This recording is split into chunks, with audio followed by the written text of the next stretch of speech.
इस तरह से आपने देखा कि पवन खेड़ा और हेमंता बिस्वा शर्मा को लेके तमाम बातें कही जा रही हैं और दोनों के बीच एक तीखी नोक-झोंक बहस देखने को मिली है असम चुनाव से लगातार अभी तक। क्या लग रहा है सर कि कौन इसमें क्या है, किसका क्या खेल है? क्योंकि एक तरफ पवन खेड़ा है कांग्रेस से, दूसरी तरफ बीजेपी से हैं हेमंता बिस्वा शर्मा।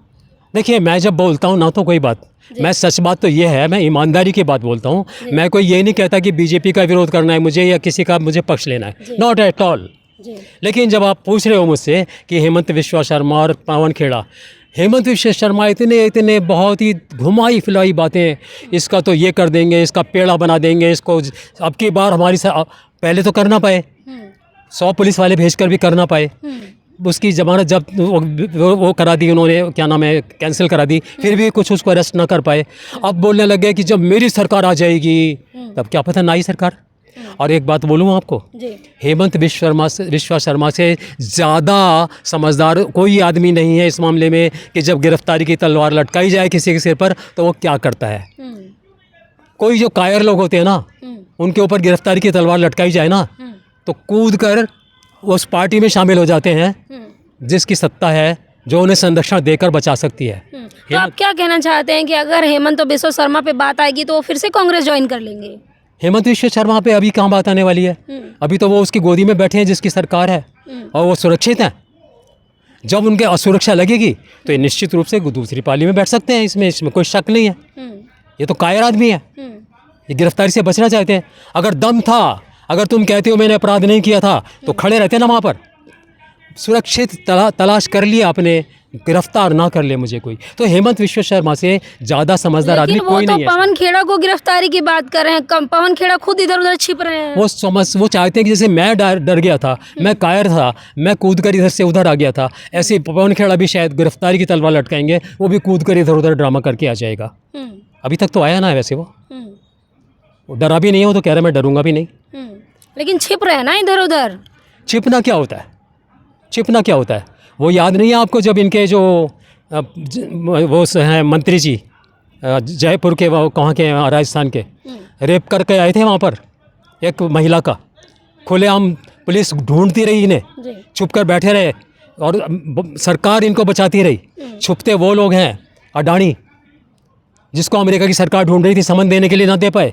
तो सरकार जिनको बचाना चाहती है उनको तो छुपाने की कोई ज़रूरत नहीं होती ना, वो तो खुलेआम घूमते रहते हैं, उनके ना समन लागू हो पाते हैं ना उन्हें कोई गिरफ्तार कर पाता है। अब पवन खेड़ा की हालत है कि वो तो ऐसा बंदा है कि उसको सड़क पर से कोई भी आदमी कहेगा मैं तेरे को 100 आदमी भेज दिए गिरफ्तार करने के लिए। और इसे छुपना क्या होता है? कहाँ तो कहीं तो वो बोल रहे हैं ना। लेकिन सर बिना जांच के, बिना तथ्य के गलत आरोप क्यों लगा रहे हैं लगातार पवन खेड़ा? तो अब जब बिना जाँच के आप क्यों पवन खेड़ा को गिरफ्तार करने जा रहे हैं? आपने जांच कर लिया कि आपके अपराध ही नहीं है? क्या आपने 2 पासपोर्ट नहीं बना रखे? क्या आपने पैसा नहीं खाया हुआ? आपने जांच करवा ली अपनी? कोई है आपके पास क्लीन चिट? अपनी मर्जी से बोलना है मेरे पासपोर्ट नहीं है, मैंने पैसा नहीं खाया, तुम बोलोगे तुम कौन होते हो? ऐसी पवन खेड़ा ही बोल रहे हैं। तुम मुझसे तो सबूत मांग रहे हो, तुम अपने सबूत दे पा रहे हो कि तुम्हारे पास सबूत नहीं है? तुम्हारे पास 2 पासपोर्ट नहीं है, तुमने पैसे नहीं खाए हुए, तुमने हेराफेरी नहीं की, तुमने सबूत दिया इस बात का? तुम्हारे कहने से मान ली कि तुमने कुछ नहीं किया। एक महिला का अपमान कर रहे हैं पवन खेड़ा। महिला कौन सी महिला? सीएम की पत्नी है जो है, उनका अपमान कर रहे हैं। और जो वहाँ पर सीएम खुद बैठी हुई है ममता बनर्जी, उसका अपमान क्या नहीं कर रहे? क्या अपमान नहीं कर रहे? ऐसा बोला जा सकता है किसी भी महिला सीएम के लिए?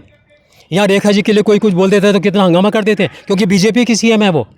तो बीजेपी की अगर महिला होगी, बीजेपी से जुड़ी होगी तो वो महिला है, और बाकी किसी भी जगह की महिला होगी, कितने रेप हो जाते हैं, कितनी महिलाओं की आप सरेआम बेइज्जतियाँ करते हैं, कितनी लिस्टें आती हैं रोज़, है ना, अखबारों में देख लीजिए। अभी मैं निकाल के दिख रहा हूँ आपको, इतनी लिस्ट आई हुई है कि कितनी महिलाओं का अपमान बीजेपी ने किया है। वो महिलाएं नहीं है। और ये एप्स्टीन फाइल है वो क्या राक्षसों की खुली हुई है? वो भी महिलाओं की और पुरुषों के बीच की खुलाई है, और पुरुषों के नाम किसके हैं वो आप जानते हैं। और वो महिलाएं किसी न किसी की महिलाएं और बेटियां तो रही होंगी, उनकी फाइलें खुली, रुकवा दो ना, बोलो, खुलकर बोलो कि ये फाइल में हम नहीं है। ये तो नहीं बोला गया किसी से, बोल भी रहे हैं हम एप्स्टीन से मिलते हैं, उसकी सलाह पर काम करते हैं, जान रहे हैं, फिर भी बेशर्मी के साथ वहाँ महिलाएं नज़र नहीं आती। वहाँ महिलाओं के साथ कोई अत्याचार नहीं होता, महिलाओं के वहाँ पर संबंध और आपके ख़राब नहीं होते, और यहाँ पर आपकी महिलाएं इतनी पवित्र हो गई। आपकी महिलाएं सर आखिरी में सवाल है कि क्या पवन खेड़ा जेल जाएंगे अगर असम में बीजेपी की सरकार आ जाती है तो? भाई पवन खेड़ा क्या यहाँ केजरीवाल को जेल नहीं भेजा, सिसोदिया को जेल नहीं भेजा, या कितने सारे मंत्री एमएलए को जेल नहीं भेजा, और कौन कौन से मंत्रियों को जेल नहीं भेजा। आज भी जो मंत्री हैं जो चाहते हैं कि हम इन्हें धक्का दे दें, जिनकी गोद में बैठे हैं, हेमंत विश्व शर्मा को आज ये कह दो ना कि तेरे ऊपर मुकदमा नहीं चलाएंगे, आज ही कूद कर दूसरी जगह चला जाएगा। वो आज ही छोड़ कर चला जाएगा। उसको सिर्फ ये तुम कह दो कि तेरे ऊपर हम गिरफ्तार नहीं करेंगे, मुकदमा नहीं चलाएंगे। अभी भी उसको मुकदमा उसके ऊपर जब भी बात चलती है ये कहते हैं कि अभी उसके ऊपर केस चल रहा है, डरा हुआ बैठा है, उसके ऊपर डरा रखा है। जब भी इनसे सवाल पूछो आपने हेमंत विश्व शर्मा को अपनी पार्टी में शामिल, नहीं केस तो चल रहा है ना, केस वापस नहीं लिया है ना। भाई तुम तब तक केस वापस नहीं लोगे जब तक वो तुम्हारे काम का है। जिस दिन वो तुम्हारे काम का नहीं रहेगा, सबसे पहले तुम्हारी गिरफ्तारी वही होगी।